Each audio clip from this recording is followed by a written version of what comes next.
శివస్వరూపంలో అపారమైన శక్తి విస్ఫోటనం. అలా ఇచ్చేయగలిగింది ఏది అంటే దక్షిణామూర్తి ఒకటే.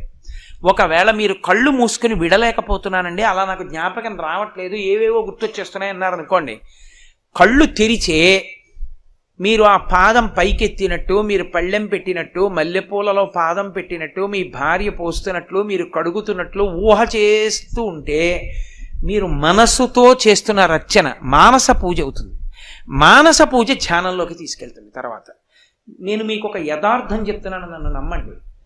మీరు అలా చేయడం మొదలు పెట్టాలి తప్ప, నేను ఇవాళ దక్షిణామూర్తి పాదం మీద చెయ్యి పెట్టి మీకు నిజం చెప్తున్నాను, మీరు కడిగిన నీళ్లు కైలాసంలో పరమశివుడి పాదం తడుపుతాయి.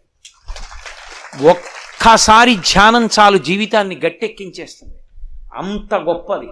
ఆ స్తోత్రాన్ని మౌనంగా చక్కగా మీరు లోపల చదువుకోవడం మొదలుపెట్టారనుకోండి, 15 నిమిషాలు భగవంతుడి ముందు కూర్చోవడం అలవాటు చేస్తే మీకు నేను ఒక పరమ సత్యం చెప్తున్నా.